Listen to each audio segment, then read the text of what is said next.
Awan gelap kembali menggantung di langit dunia pendidikan Indonesia. Satu nama kini berada dalam sorotan tajam publik.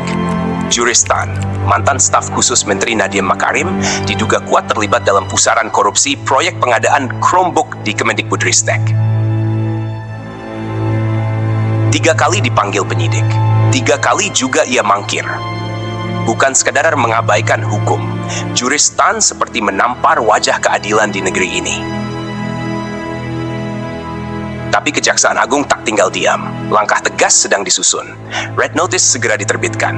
Negara bersiap mengejar buronan pendidikan lintas batas. Dan ia bukan sendirian. 3 pejabat lain telah ditetapkan sebagai tersangka. Proyek triliunan yang seharusnya menopang pendidikan anak bangsa justru dijadikan bancakan. Saat negara lain berlomba memajukan transformasi digital pendidikan, kita malah terjebak dalam pusaran iblis bernama korupsi struktural. Lalu siapa yang berani berdiri dan mengambil tanggung jawab?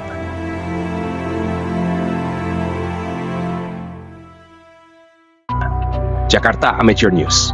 Awan kelam kembali menggantung di langit penegakan hukum Indonesia. Aroma tajam korupsi di dunia pendidikan belum juga sirna. Kini, sosok Juris Tan, mantan staf khusus Menteri Pendidikan Nadiem Makarim, berada di ujung tanduk, segera ditetapkan sebagai buronan negara. Dalam pernyataan tegas yang disampaikan langsung oleh Kepala Pusat Penerangan Hukum Kejaksaan Agung pada Rabu, 16 Juli 2025. Juris Tan dikabarkan akan segera masuk dalam daftar pencarian orang DPO. Keputusan ini bukan datang tanpa alasan. Perempuan yang pernah duduk dalam lingkaran kekuasaan itu telah 3 kali mangkir dari panggilan penyidik terkait dugaan skandal korupsi pengadaan Chromebook di Kementerian Pendidikan, Kebudayaan, Riset, dan Teknologi pada tahun anggaran 2019 hingga 2022. 3 kali pemanggilan pada tanggal 3, 11, dan 17 Juni 2025 telah dilakukan dan ketiganya diabaikan begitu saja oleh Juris Tan. Sungguh ironi. Sosok yang dulunya dipercaya mendampingi pemimpin kementerian strategis, kini seakan bermain petak umpet dengan hukum yang seharusnya ditegakkan dengan tegas dan bermartabat. Anang menegaskan, tidak akan ada pemanggilan ulang.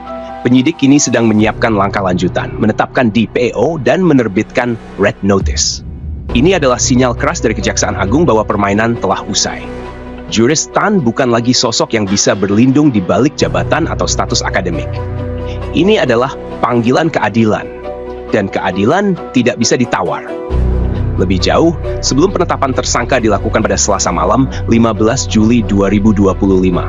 Kapus Penkum sebelumnya, Harley Siregar, menyampaikan bahwa keberadaan Juris Tan sempat terdeteksi sedang mengajar di luar negeri. Namun, informasi itu tidak menjelaskan dengan rinci lokasi pastinya. Harley bahkan mengakui bahwa penyidik Kejagung belum tahu pasti di mana Juris Tan berada saat ini. Dan karena itu, Kejaksaan Agung siap mengambil langkah yang lebih bersifat segit keras, kata Harley. Sebuah kalimat yang menggambarkan frustrasi atas perilaku menghindar sang mantan pejabat. Apalagi, menurut Harley, ketidakhadiran Juris dalam panggilan sebelumnya justru berdasarkan permintaan dirinya sendiri untuk penjadwalan ulang. Tapi ternyata, panggilan itu tetap diabaikan. Skandal ini tak berdiri sendiri. Juris Tan bukan satu-satunya aktor yang tersandung dalam kasus pengadaan laptop yang disebut-sebut menyedot anggaran hingga triliunan rupiah tersebut. 3 tersangka lain telah ditetapkan. Ibrahim Aryef, IBAP, ex-konsultan teknologi di lingkungan Kemendikbudristek, Mulyat Syahda Mul, Direktur Jenderal PAUD, Pendidikan Dasar, dan Pendidikan Menengah Kemendikbudristek tahun 2020 hingga 2021, serta Sri Wahyuningsih, Direktur Sekolah Dasar Kemendikbudristek. Keempatnya diduga kuat telah melakukan pemufakatan jahat dalam proyek pengadaan Chromebook. Sebuah tindakan yang mencoreng nama baik institusi pendidikan dan merobek-robek kepercayaan publik. Ketika jutaan anak Indonesia membutuhkan akses teknologi demi pendidikan yang lebih merata, justru sebagian oknum elit memilih menimbun keuntungan di atas penderitaan rakyat. Korupsi di sektor pendidikan adalah pengkhianatan terhadap masa depan bangsa.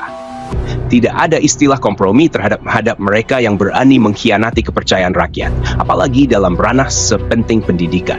Ini bukan hanya pelanggaran hukum, tapi luka moral yang dalam bagi seluruh rakyat Indonesia. Pengadaan barang dan jasa di lingkungan kementerian semestinya menjadi peluang percepatan transformasi digital.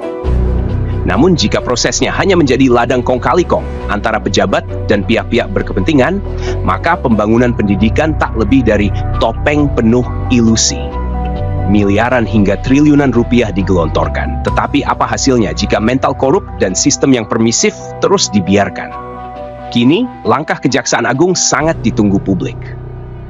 Red Notice terhadap Juristan, jika diterbitkan, akan menjadi bukti nyata bahwa hukum tak mengenal batas negara. Jika ia memang mengajar di luar negeri, maka pengadilan harus menjemputnya, bukan sekadar menunggu. Penegakan hukum tidak boleh tunduk pada status sosial, jabatan, atau tempat tinggal. Rakyat Indonesia menginginkan kejelasan, keadilan, dan tindakan nyata, bukan sekadar pernyataan di atas kertas. Kesimpulan, kasus dugaan korupsi pengadaan Chromebook di Kemendikbudristek telah menyeret nama-nama besar yang pernah duduk di kursi penting. Salah satunya adalah Juristan, mantan staf sus Nadiem Makarim, yang kini menjadi target DPO akibat ketidakhadirannya dalam 3 panggilan resmi. Ia bersama 3 tersangka lainnya diduga kuat berkonspirasi dalam pengadaan alat teknologi pendidikan yang sejatinya untuk mempercepat transformasi digital bagi jutaan pelajar. Langkah Kejagung dalam menindak tegas para pelaku patut diapresiasi. Namun publik juga menanti realisasi tindakan, bukan hanya narasi. Rakyat menunggu agar hukum ditegakkan, dana pendidikan diselamatkan, dan kepercayaan dipulihkan. Saran untuk Kejagung, segera tuntaskan proses DPO dan Red Notice terhadap Juristan. Gunakan segala jalur diplomasi dan Interpol untuk membawa pulang tersangka demi kelancaran proses hukum.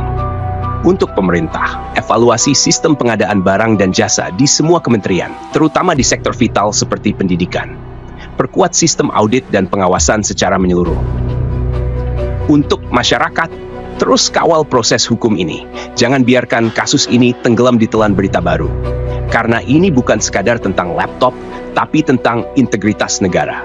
Untuk pelaku lainnya jika ada, tak ada tempat untuk bersembunyi.